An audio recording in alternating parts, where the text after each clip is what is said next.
अरे अरे हमारे प्रिय दर्शकों, सोच बदलो तो सितारे भी दिशा बदल देते हैं। 2026 की शुरुआत होगी एक अद्भुत उलटफेर से। गुरु वक्री हो रहे हैं। रेट्रोग्रेड जुपिटर 11 नवंबर 2025 से 11 मार्च 2026 तक पूरे 120 दिन और 5 दिसंबर 2025 को गुरु कर्क राशि से वापस मिथुन राशि में प्रवेश करेंगे। यानी यहीं से आपकी सोच, आपकी भाषा और आपके निर्णय तीनों की परीक्षा शुरू होगी। शायद आपने भी पिछले दिनों सोचा होगा, इतनी मेहनत कर रहा हूं, मन फिर भी अस्थिर क्यों है।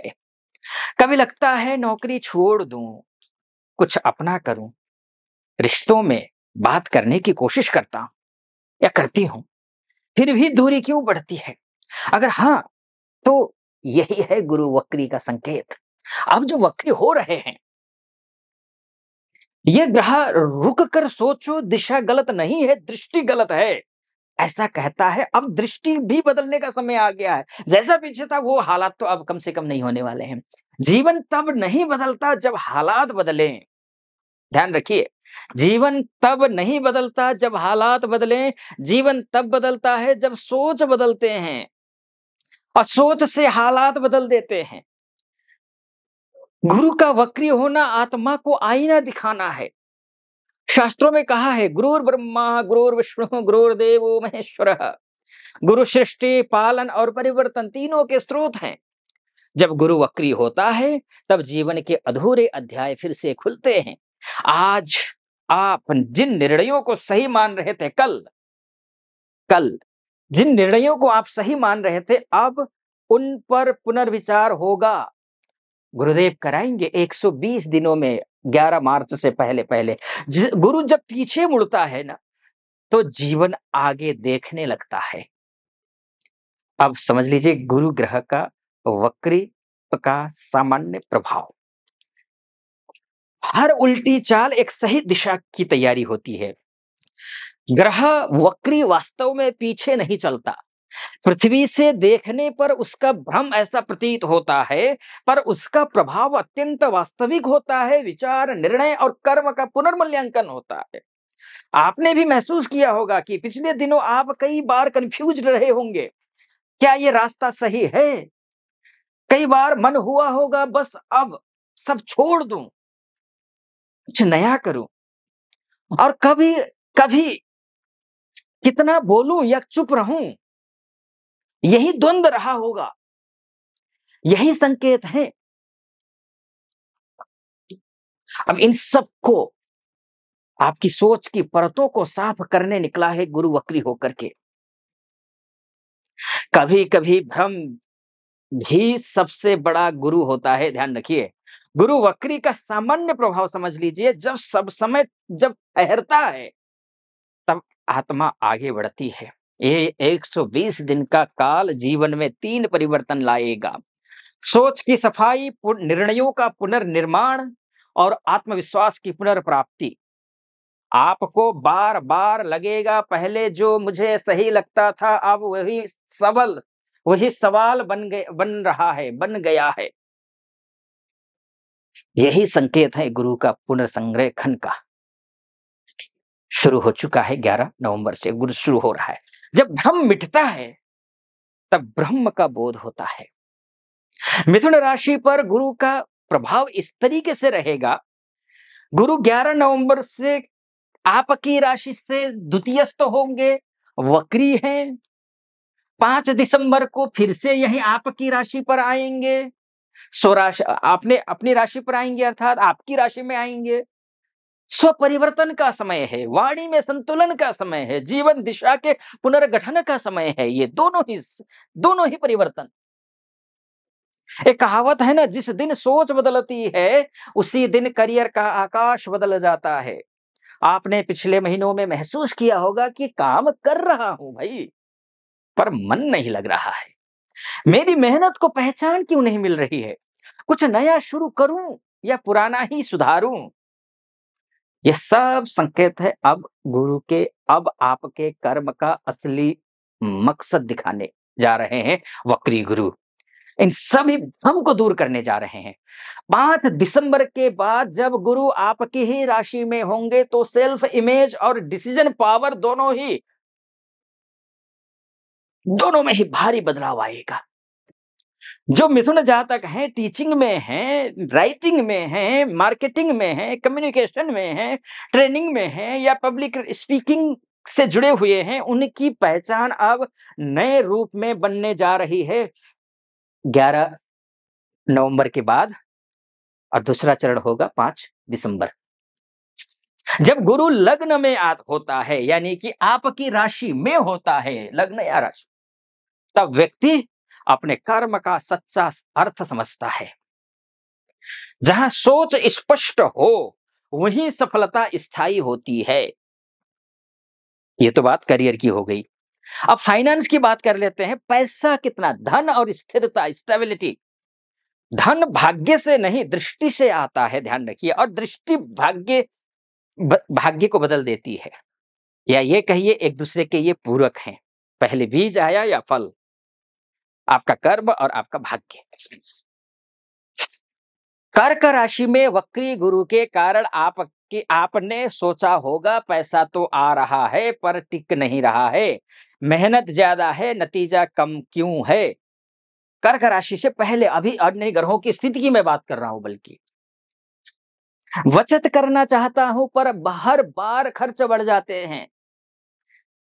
जैसे ही 11 नवंबर से गुरु और कर्क और मिथुन राशि में गुरुदेव होंगे, आपकी सोच, निवेश और खर्च की आदतें बदलनी शुरू होंगी।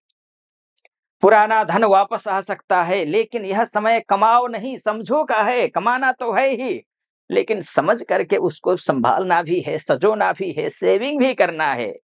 एक पंक्ति है, बहुत प्रेरक पंक्ति है। धन का असली लाभ तब है जब वह मन को स्थिर करे, अहंकार को नहीं। आज का तो संदर्भ ही अलग होता है, जहां पैसा आया कि अहंकार सातवें आसमान पर होता है। मन को शांत करने वाला धन ही आपका सच्चा सुख है। रिलेशनशिप और मैरिज की बात कर लेते हैं। रिश्ते शब्दों से नहीं, दृष्टिकोण से बनते हैं, ध्यान रखिए। कर्क में गुरु ने परिवार और रिश्तों की जड़ों को मजबूत कर देंगे। कर्क राशि के गुरु, शायद आपने हाल ही में अनुभव किया होगा, करेंगे मतलब अभी तो 11 नवंबर के बाद करेंगे आप। इससे पहले आप सोच रहे होंगे मैं बात करता हूं पर दूसरा समझता नहीं। दिल चाहता है खुलकर बोलूं, लेकिन डर लगता है कि बात बिगड़ ना जाए। लेकिन 11 नवंबर के बाद से लेकर के फिर दूसरा चरण 5 दिसंबर के बाद गुरु मिथुन में प्रवेश करेंगे। 11 नवंबर से तो ये इसी में रहेंगे, कर्क में ही रहेंगे।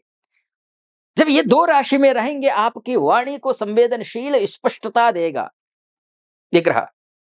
अब सच्चाई कहने का समय है, पर अहंकार छोड़कर।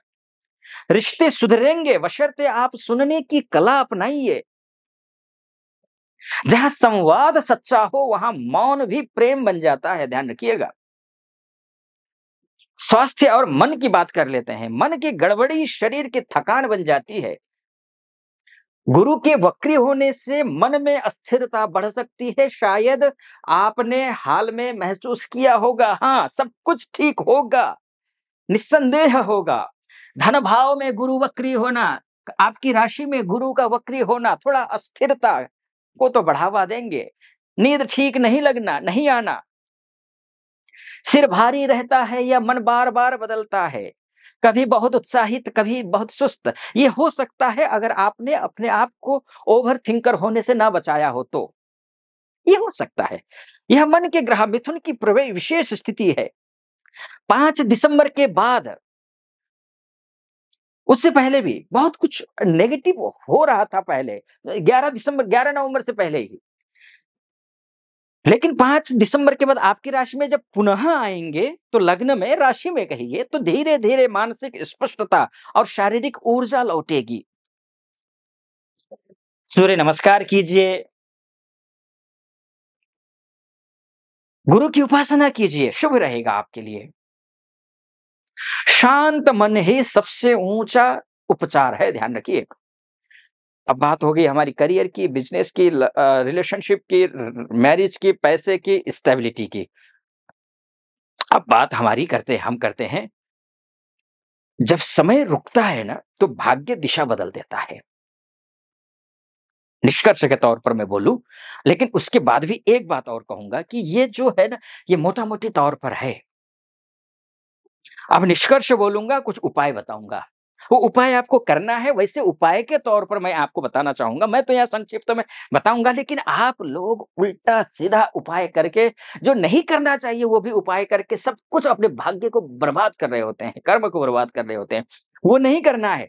इस बात को ध्यान में रख कर के एक नया चैनल बनाया है मैंने, शास्त्रार्थ नाम से। नीचे डिस्क्रिप्शन में लिंक है, जाइए, क्लिक कीजिए, जाइए। अभी नया चैनल है, अपलोड करता रहूँगा वीडियो। अभी कम है वीडियोज़, देखिए, सारे वीडियोज़ देखिए। चैनल को सब्सक्राइब, वीडियो को लाइक और कमेंट बॉक्स में हर हर महादेव भी लिख दीजिएगा, ठीक है? और यहाँ तक पहुँचे तो इस वीडियो को भी सब्सक्राइब, लाइक और कमेंट कर दीजिएगा। ये भी मैं बोलूँगा। लेकिन हाँ, ये एक बात और समझना, ये मोटा-मोटी तौर पर है। वास्तव में आप अपनी कुंडली के बारे में चर्चा करना चाहते हैं, आप महिला हो या पुरुष हो, देश से देख रहे हो या विदेश से देख रहे हो, तो नीचे नंबर है, उस नंबर पे कॉल कीजिए, व्हाट्सएप कीजिए, मेरी टीम से बात कीजिए, अपॉइंटमेंट ले लीजिए, मैं स्वयं आपकी कुंडली का विश्लेषण करूँगा। अब निष्कर्ष बताता हूँ। मिथुन राशि के लिए 120 दिन जीवन दर्शन के पुनर्लेखन का काल है। आप जो सोचते हैं वही आपकी दिशा तय करेगा। 120 दिन। जो भ्रम में रहेगा वो अटका रहेगा, जो जागेगा वो उड़ेगा, उठेगा। ध्यान रखिएगा। ज्ञानम परम बलम लोके गुरुस्तस्य प्रदायकः। ज्ञान ही परम बल है और गुरु ही उसका दाता है। जब गुरु भीतर जागता है तब भाग्य बाहर झुकता है। ये निष्कर्ष हुआ। यानी कि हर क्षेत्र में आपको सफलता मिलेगी, कुछ सजगता के साथ में। हर सुबह सूर्योदय से पहले उठिए, स्नान कीजिए, योग, ध्यान इत्यादि जो एक्सरसाइज जो भी करना है करिए। स्नान करने के बाद ओम ग्रां ग्रीं ग्रौं सह गुरवे नमः मंत्र का जप करिए 108 बार। गुरुवार को पीले पुष्प, पीले वस्त्र और मिठाई अर्पित करिए, शुभ रहेगा।